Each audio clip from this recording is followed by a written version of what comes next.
Gênesis 15, versículo 1, diz assim: Depois dessas coisas, o Senhor falou a Abraão numa visão: Não tenha medo, Abraão, eu sou o seu escudo.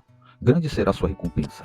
Essa palavra aqui, escudo, é algo que me chama bastante atenção. Por que será que Deus teria usado essa terminologia, essa palavra escudo, na verdade é um instrumento de defesa? Será que Abraão estaria em contexto em que tivesse que se defender de alguma coisa?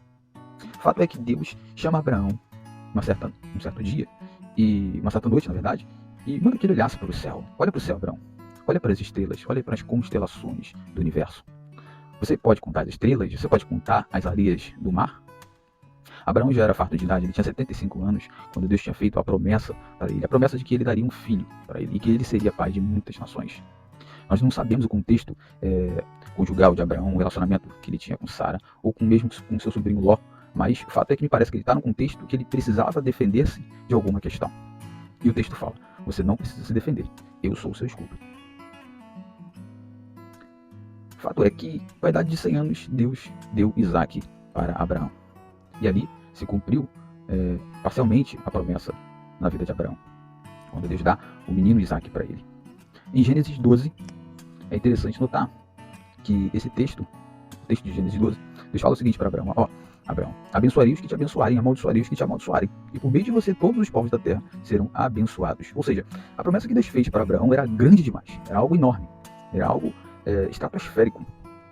Não tinha necessidade de Abraão se defender de nenhum contexto.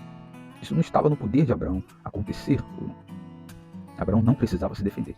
Quando o texto fala que todos os povos serão abençoados, ele está fazendo uma alusão direta a Jesus, que é a semente de Abraão. E na verdade, esse texto ele já é uma apresentação do próprio Cristo nas Escrituras, quando fala que Abraão seria pai de muitas pessoas, muitas nações. A promessa está ligada à vinda do próprio Jesus Cristo, salvando, alcançando todas as famílias da terra. E isso é importante dizer. Então a promessa de Abraão, a promessa que Deus fez a Abraão em Gênesis 12, ela não era apenas para que nascesse Isaac e ficasse tudo bem, mas era para vir a semente de Jesus Cristo, e por meio desse Jesus Cristo, todas as famílias da terra seriam e serão alcançadas.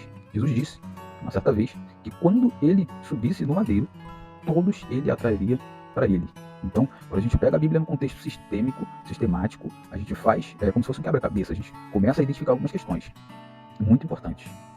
E esse texto, Jesus Cristo fala que ele vai subir o madeiro então ele começa a atrair muitas pessoas, ele vai alcançar todas as famílias da terra por meio da cruz.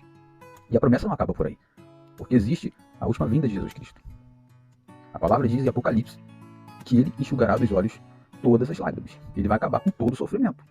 Jesus disse e afirma dessa forma: ele enxugará dos nossos olhos todas as lágrimas. Todas as lágrimas. E ele vai implantar o seu governo na terra. Todo esse sistema que você vê irá acabar. E será implantado o governo literal de Jesus Cristo na terra. E isso tudo que eu acabei de dizer faz parte da promessa que ele fez a Abraão. Então a promessa a Abraão foi cumprida de uma forma parcial nos tempos de Abraão. Posteriormente, na primeira vinda de Jesus, morrendo no madeiro, e na segunda vinda de Jesus Cristo, ele vem de uma forma literal, como o governador das nações, quando governará todas as nações da terra.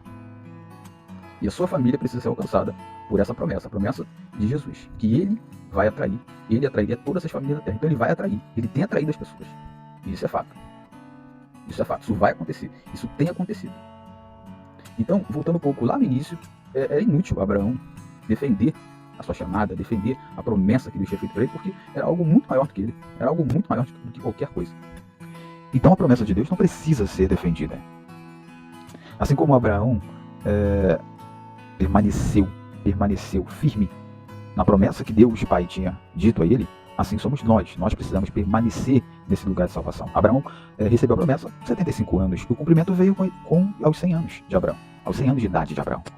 E ele permanece ali.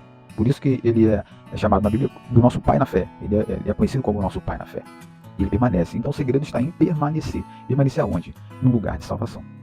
Então a promessa geral que Deus tem para a igreja, a promessa geral que ele tem para a humanidade é que ele vai alcançar as pessoas. E ele já lançou isso, ele lançou isso no plano de Cristo na cruz. É um plano de salvação. E ele já pregou essa palavra, ele já lançou essa palavra está sendo pregada e está sendo aceita por muitas pessoas. E cabe às pessoas aceitar ou não aceitar. Porque a graça de Deus, ela não é arbitrária. A graça de Deus, ela não é arbitrária. Deus, ele dá a oportunidade para que a gente chegue a esse lugar de salvação. E ele deu essa oportunidade em Jesus Cristo.